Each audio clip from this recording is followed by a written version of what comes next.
Oi pessoal, tudo bem? Hoje a gente vai estar dando continuidade aos nossos vídeos da parte de fabricação mecânica, né? Hoje falando especificamente sobre o aparelho divisor. Esse elemento que é muito utilizado aí junto ao processo de fresagem, ou seja, acaba sendo um acessório muito comum na hora da fresagem, né? Quando você tem a necessidade de fazer a fabricação de peças cilíndricas, né? Ou fresar, né? Parte de peça cilíndrica, né? Principalmente fresagens equidistantes, né? Exemplo, engrenagem, sextavado, quadrado, enfim, né? Das mais diversas aplicações, né? E aí a gente pode ver alguns exemplos, né? Como aqui no caso engrenagem, né? Engrenagem eu acho que eu acredito que seja o mais comum, né? Aí para fabricação do aparelho, o uso do aparelho divisor, né? Para fabricação de engrenagem, né? Ele te permite justamente fazer esse processo, né? Utilizando obviamente uma fresa modular, mas ele tem como principal foco manter, né, a relação equidistante, né, que ou seja, a mesma distância entre os dentes quando for realizar o processo de fresagem, ou seja, quando fresar o primeiro dente e for deslocar para o segundo, ter o deslocamento preciso angular, né, de um lado para o outro, né. A gente pode ver aqui também um elemento sextavado e aqui um elemento aqui com a extremidade quadrada, né. O que é que acontece? O aparelho divisor ele tem um detalhe que é o seguinte, ele trabalha normalmente com um sistema de redução, né? E esse sistema de redução aí ele permite com que você tenha uma boa precisão no deslocamento angular, né?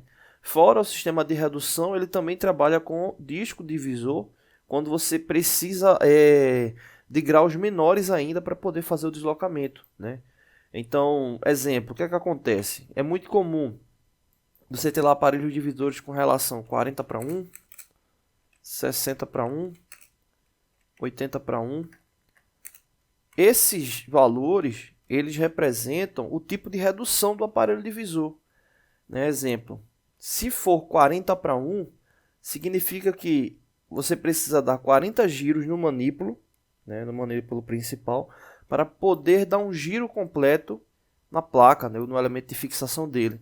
Ou seja, é uma relação de redução de 40:1. 40 giros no manípulo para dar um giro na placa, né? Então, isso aí, no caso se fosse 40:1, esse seria o tipo de redução, né?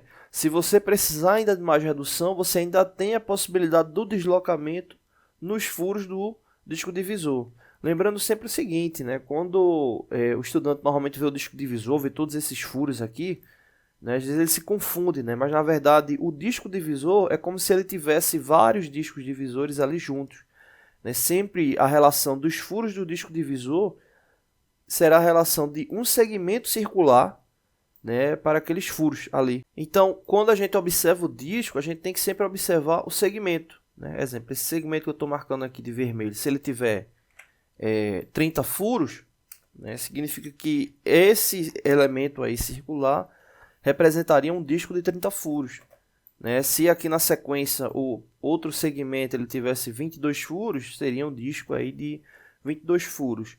Ou seja, você seleciona qual é a relação de furos que você vai utilizar, né? Então observa aqui nessa linha que tem vários furos na sequência, né? Então aí tem aproximadamente o que aí 6 furos, né? Então se você observar aqui, marcar aqui para ver aqui certinho.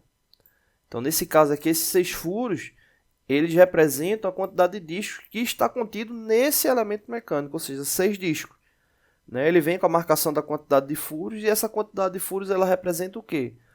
A subdivisão angular que você tem aí do manípulo, né? E aí a gente vai analisar agora. Vamos simular o seguinte, vamos simular que a gente vai fazer uma peça dessa daqui, com uma extremidade quadrada, e que no caso o nosso aparelho divisor ele tenha uma relação angular de 40:1, ou seja, 40 giros no manípulo vai representar um giro na placa. A primeira coisa que a gente tem que fazer é saber o seguinte, se 40 giros no manípulo dá um giro na placa, e se eu der somente um giro no manípulo, quantos graus vai ser deslocado na placa? Então pega 360 graus e dividir por 40. Né? 360 graus dividido por 40 vai dar justamente 9 graus. Né? Então é a relação de deslocamento mínimo que eu tenho aí do manípulo, ou seja, uma volta no manípulo representa 9 graus na placa. Consequentemente, 40 voltas no manípulo representa 360 graus na placa.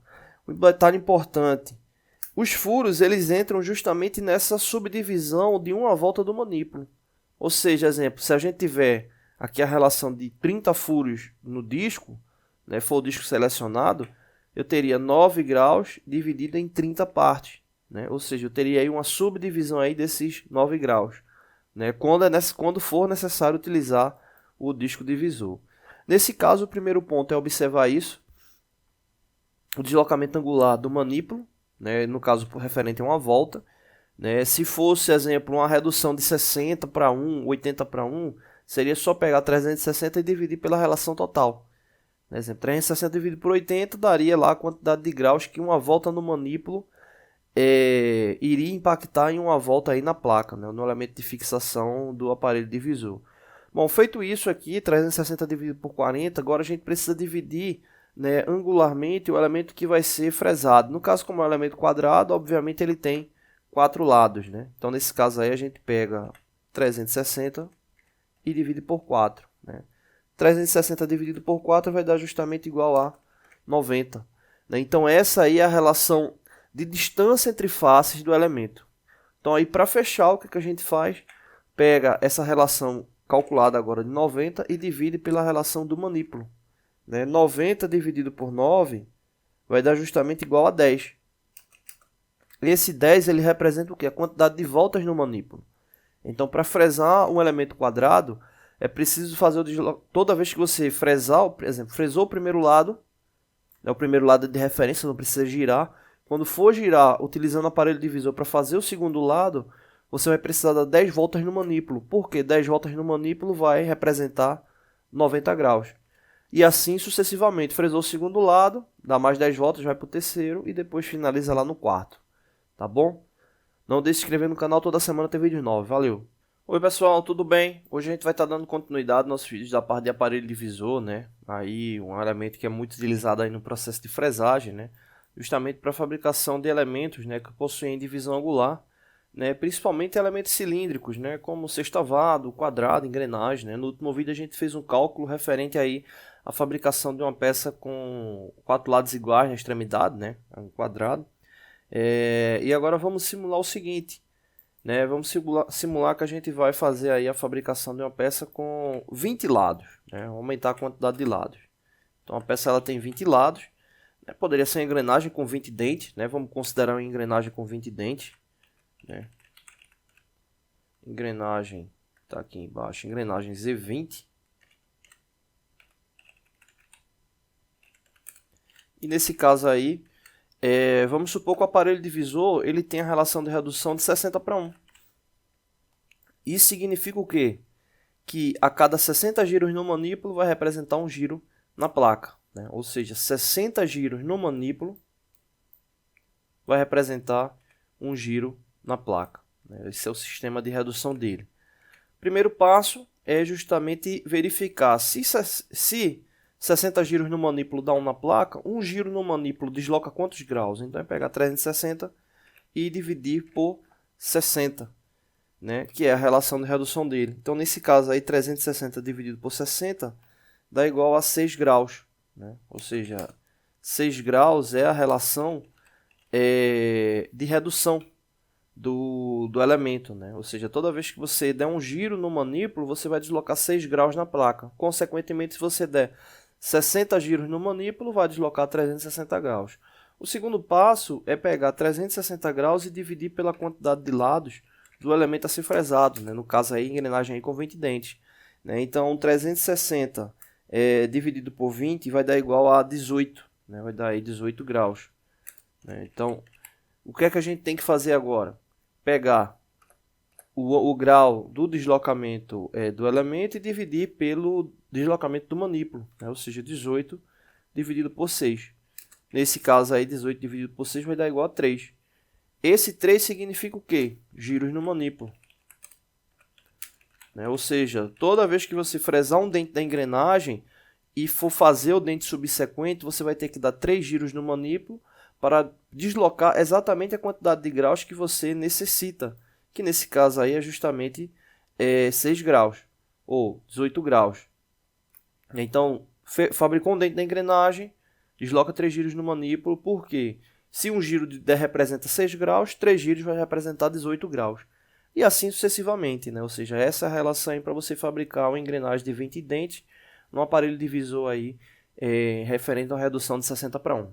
Tá bom? Quando a gente fizer o próximo vídeo referente a aparelho divisor, a gente já faz um vídeo com o uso do disco divisor, tá bom? A gente fez esses dois primeiros aí utilizando só o manípulo. No próximo a gente faz a relação utilizando o manípulo e o disco divisor, tá bom? Não deixe de se inscrever no canal, toda semana tem vídeos novos. Valeu! Oi pessoal, tudo bem? Hoje a gente vai estar dando continuidade aos nossos vídeos referente à parte de cálculo técnico, né? Hoje a gente vai fazer um cálculo referente ao seguinte elemento, né? Você pode observar aqui um disco, né? Um elemento mecânico aí que possui uma quantidade de furos, né? Aqui distante. E a gente vai justamente fazer o seguinte, né? O cálculo para saber a distância da parede de um furo para o outro. Né? Esse cálculo que é muito comum para analisar a resistência mecânica, né, do elemento. Né? Exemplo, supondo que isso aí seja um flange, a gente precisaria saber essa distância entre as paredes do furo para poder ter a relação de resistência mecânica do mesmo. Né? Se está adequado ou não, né, a espessura indicada. Né? Normalmente nos desenhos não vem essa relação da parede, né? Então aí a gente tem que calcular para saber esse valor. Né? Normalmente vem a relação dos furos, né? O diâmetro do furo e a quantidade de furos, né, que vem lá representados. Né? Nesse caso aí o furo ele possui 25 milímetros de diâmetro e são 10 furos aí equidistantes. Né? Então nesse caso aí é a relação desse elemento. Né? No caso aqui, levando em consideração o diâmetro, o furo sendo rebaixo, né? Então aí o rebaixo ele está com esse diâmetro aí de 25 milímetros, tá bom? E o que acontece, a gente precisa justamente para esse cálculo saber, né, o raio referente aí à condição do centro, né, da peça para o centro dos furos. Né, e aí no caso aqui o raio está indicado aqui com 70 milímetros. Né? Bom, o que é que a gente precisa para saber essa distância? Né, saber esse x? A gente precisa planificar, né, esse elemento. Né? A gente precisa planificar ele. Né? Então, a primeira coisa que a gente vai fazer é saber o comprimento, né? A gente planificando aí esse raio de 70 milímetros. Para saber esse comprimento, né, o que é que a gente precisa saber? O que é que a gente precisa fazer? A gente vai fazer justamente a multiplicação de π, né, vezes o diâmetro. Né? Então, fazendo isso, né, de π vezes o diâmetro, a gente vai ter justamente aí o valor, né, do comprimento desse elemento, né? Então nesse caso aí faz justamente essa relação, π vezes o diâmetro, a gente vai ter esse comprimento. Né? Então no caso, como é 70 milímetros, o diâmetro é 140, né? Nesse caso aí a gente teria 3,14 que representa π, multiplicado por 140 milímetros, né? Que daria para a gente aí, né, 3,14 vezes 140, daria aí 439,6 milímetros, né? Seria aí o comprimento útil do elemento. Né? Então, fazendo isso, o que é que a gente faz na sequência? A gente faz a multiplicação referente ao diâmetro desses furos. Né?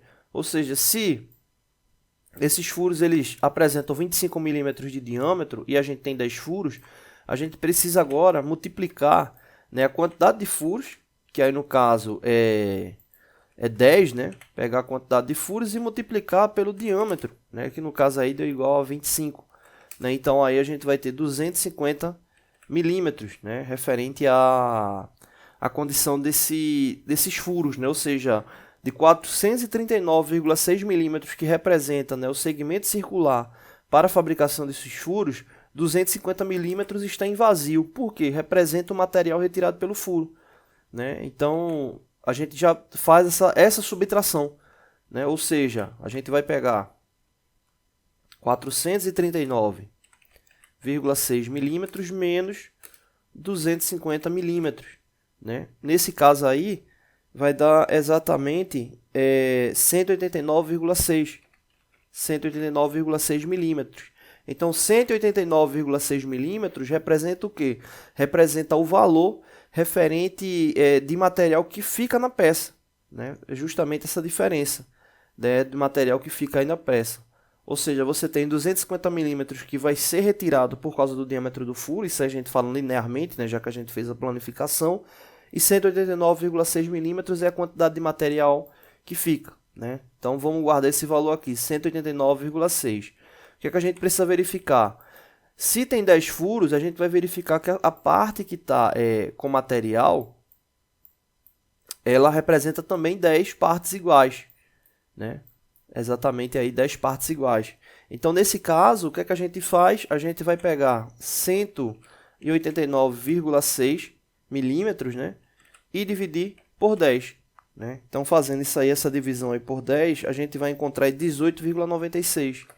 Né? Então, 18,96 milímetros representa, né, aproximadamente, né, a gente arredondou alguns valores, representa aí 18,96 milímetros, representa aí a espessura da parede da peça aí para ser fabricada, né? No caso é da distância, né, da borda de um furo para o outro, né? 18,96 milímetros é o resultado aí desse cálculo.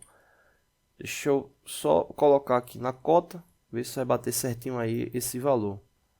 Pegar aqui uma tangente. Pronto, então peguei aqui um elemento, fiz um elemento circular, né, com base no diâmetro, né, aqui da distância, né, de 140 milímetros, e peguei aqui a cota aqui tangente, né, referente aos valores. Veja aí que deu aí aproximadamente 18,94, né, então ficou próximo do nosso valor que a gente tinha calculado aí de 18,96, referente aí as aproximações, né? Então aí, para a gente saber essa distância aí que é importante para justamente ter a resistência saber, né, a resistência mecânica aí desse elemento, tá bom? Não deixe de se inscrever no canal, toda semana tem vídeo novo. Valeu!